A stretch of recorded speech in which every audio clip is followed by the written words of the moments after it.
If you're watching this video, you're probably struggling with managing your ADHD as a Christian in some capacity. And something I've learned as someone who has helped thousands of Christians with ADHD online manage their ADHD and have had clients, and me myself being a Christian who has ADHD, the worst thing that you can do is try harder with managing your ADHD.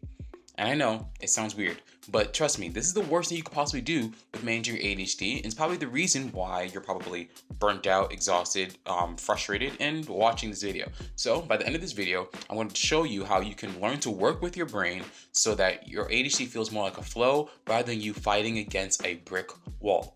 And if you're new here, what's up? My name is Christian. I make content about mental health and social issues, all from a biblical perspective so that we can all heal, grow, and make an impact on the world as Christ intended. Okay, so we're going to get right into it. The first thing is that you're going to want to approach your brain, approach managing ADHD with curiosity over judgment. Now, this is the first thing we're discussing because without this, you cannot do the other two things we're going to discuss. So the thing is, when you approach managing ADHD or approach your brain or your strategies with curiosity, the benefit is that curiosity leads to questions, and questions lead to answers. And it's actually the primary way I help my ADHD coaching clients, where I ask a lot of questions. And anyone who's watched this video and has went through the ADHD reset challenge with me knows I ask hella questions. And the reason I ask so many questions is because I want to, one, get to know more about how you're processing ADHD right now, but more so is for you so that you can learn to think in that same way. So you learn to be a little bit more inquisitive with how you approach ADHD and how you approach the things you do and why you do certain things and how you could do things differently and how things in the past have worked and how it could possibly work better in the future. Right? And the thing is, with judgment, we cannot approach things with judgment because judgment leads to shame. And that shame brings about a really bad feeling in our body, right? Really bad feeling in our mind, and it's something that's not of God, right? And the thing is that when you approach how you manage your ADHD with shame, you approach your management strategy with shame, is that you're encouraging a negative thought loop in your brain. It's a negative cycle, pretty much. So, for example, you do something because of your ADHD, it doesn't work out. Let's say you're trying to organize a routine, create a routine, it doesn't work.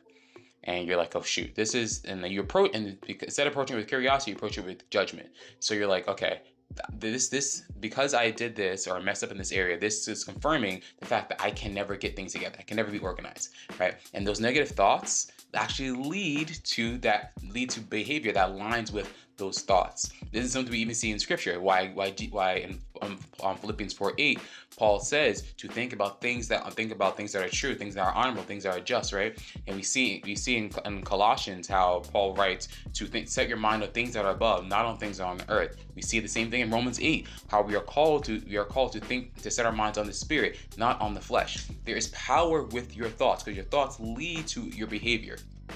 So you have those negative thoughts. So first that thing happens, and then you have those negative thoughts. And because you have those negative thoughts, that leads to more behavior. And that behavior is actually confirming your belief that which actually started with the actual incident, which leads to more negative thoughts. And you see it's a cycle. And the more you go on the cycle, the more you're training your brain to think in this way, leading you to manage ADHD 10 times worse. This is something that me and my clients work through all the time through the ADHD reset challenge, where we will go through their negative thought process towards certain things. And we have to break that down first so that we can then apply the strategies that's needed. So I encourage you that whatever issue that you're currently struggling with your ADHD, whether it be emotional dysregulation, executive dysfunction, planning, whatever it is, procrastination, right? Whatever the issue is that you're struggling with, instead of seeing it as this big issue that's in your life that is destroying your life or that it's corrupting every part of your life, I want you to take a step back, breathe, take a deep breath, right? Everything's gonna be okay. And approach that thing with curiosity. Instead of judgment, instead of hatred or you hating that the thing's there, take a step back and approach it with a little bit of curiosity. And channel your inner detective, if you will, because that's what's going to lead you to actually seeing some results. Like I said earlier, curiosity leads to questions, and questions lead to answers. You're not going to get anywhere with shame and judgment. And honestly, you probably can say that right now. Like, how much has shame and judgment really gotten you? Just take a tech second to reflect on that question. Because I know for me and my clients, it really hasn't gotten us anywhere except deeper into the problem itself. The second thing is that there is no one way to do things. Something I actually made a video on this for my TikTok, and if you're not following me on social media on TikTok and Instagram and Threads, be sure I'm gonna have everything linked in the description. Be sure to follow me there because you're gonna get a lot more content from me. But something I recently said is that the Bible has been translated in over the whole entire Bible has been translated in over 700 languages to deliver the same word of God, talking about the same God, the same people, the same stories, right? The same message of salvation. That's amazing. That's powerful, right? Like, I know, like I speak a couple languages. I know that I can say like the same. I can pick up the same thing, and I can say it in 3 different languages, but that thing is still the same, right? The essence is still the same. I'm communicating the same idea, the same. So we need to apply this principle when it comes to managing our ADHD. Understanding that there are multiple ways to do something. Like how I create a routine is going to be very different from maybe how Jane over there creates a routine. But as long as me and her get the thing done and the process glorifies God, then it's okay, right? And the thing is that with ADHD, we sometimes get locked into one particular way of doing something. Like, I have to organize my day this particular way. I have to regulate my emotions this particular way. I have to be a parent and deal with everything this particular way. And locking into that is not going to help you because you're so focused on locking into that thing, you're almost losing sight of what the actual goal is. And the goal is actually completing that thing. The goal is regulating your emotions. Your goal is organizing your day. Your goal is, having more energy. The goal is drinking more water. Whatever the thing is, right? So the process is real as long as you're doing it well, right? You're glorifying God in doing that, and you get the thing done, you get it accomplished, and that really is it. Those 3 things, right? And we see this even in 1 Samuel chapter 17, where David is going up against Goliath. We notice how when he goes up against Goliath, he doesn't take up King Saul's heavy armor. He doesn't. He tries it on. He's like, this is not for me, right? Basically, I'm paraphrasing everything. This is not for me, right? But what he does do, he uses a sling, something he's experienced in using, right? And 5 smooth stones to go against a giant. It doesn't make sense for us. It doesn't really make sense. And we know it is by the work of God, right? He walked into the battlefield in alignment with God, trusting in God, had faith in God. But we also don't pay enough attention to the fact that David used wisdom when he went out. He used wisdom by picking smooth stones so that it can glide through the air better. He used wisdom by picking a weapon that he was experienced with using. He used wisdom by picking weapons that were lighter, and him being younger than Goliath, right? Him being smaller than Goliath, he used his agility to his advantage in the battlefield. So though, yes, the main reason David won against Goliath was because he walked in alignment with God and he had trust in God, we also cannot ignore the wisdom that David used before he even entered the battlefield. So we need to use that same principle when it comes to managing our ADHD. I call this the sling method, where you look at an issue and you think, okay, what is the armor here? What is the process I'm trying to take, the method I'm trying to use, the process I'm trying to use that's really heavy and it's not working with my brain? It's like clashing. Then think, okay, what is my sling? And that sling is going to be the thing that's going to be easier for you to do. It's going to be the thing that's going to be working with your brain. Where maybe it's like, okay, maybe it's me doing something a little unconventional. I know when at my old job, I used to be a manager, I used to always carry a watch on me, right? Always have a watch on me. And something I would do is that I would put pieces of paper in my watch band. It looks really weird, right? My coworkers did comment on it. But I was not to be prideful, but I was exceptionally great at my job. I was really good at my job. I got everything done. I got things done ahead of time. I was able to do everything I needed to do, plus some, because I was working with my brain rather than trying to meet a certain image of how it should look.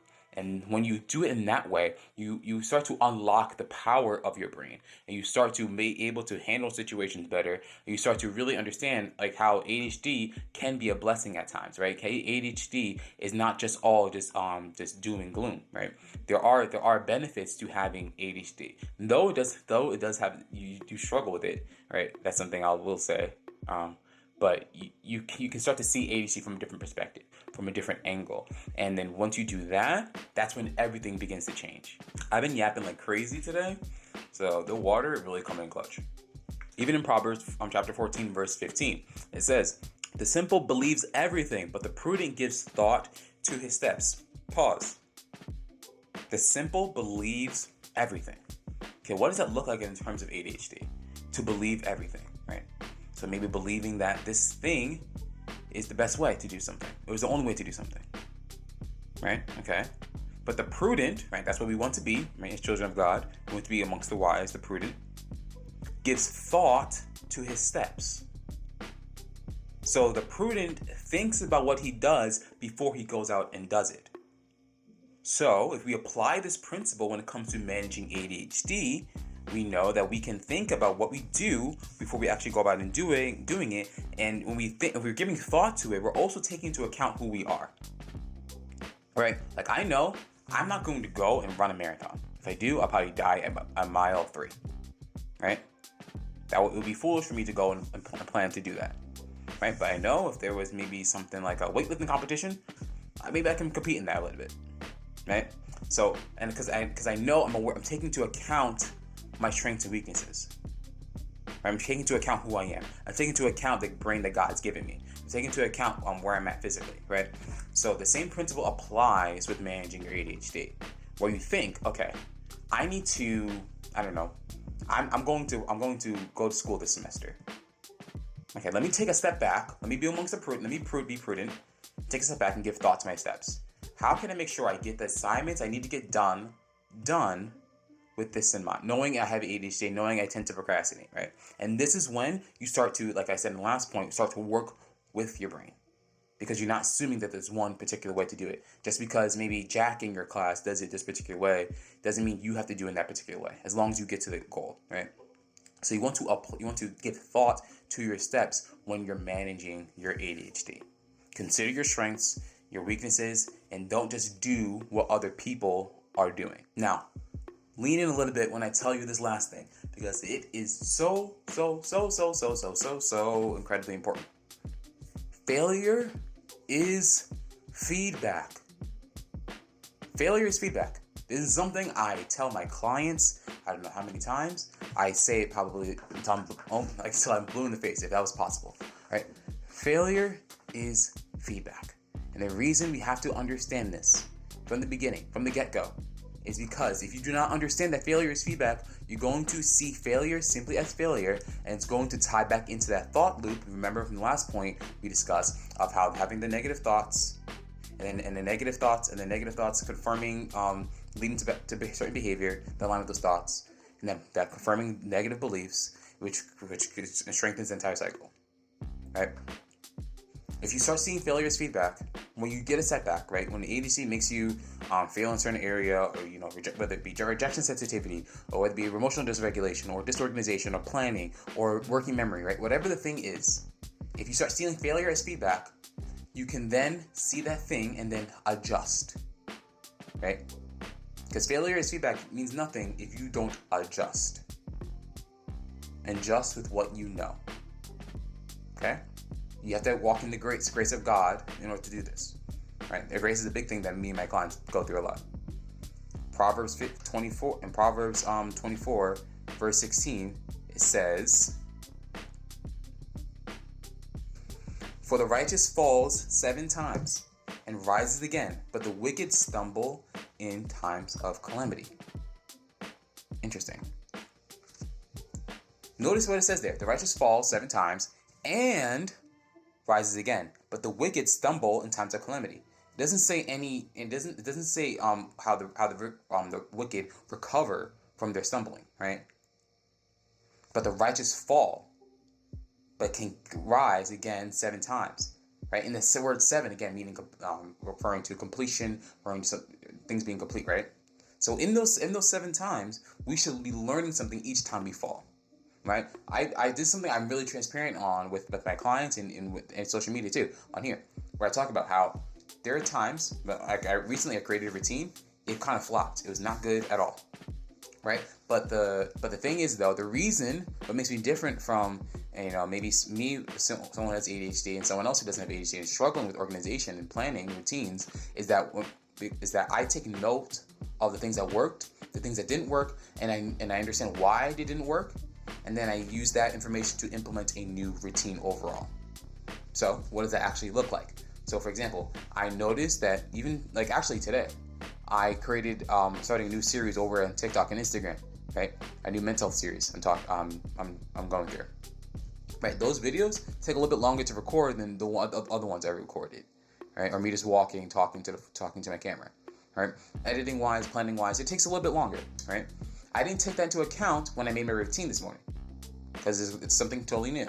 So I thought, okay, I'm like a half hour, 45 minutes behind on my schedule. So did you know what I did? I made note of that. And I said, okay, now I know. So guess what? I'm not going to do next week. I'm not going to make that same mistake because I took note of it and I saw that failure as feedback.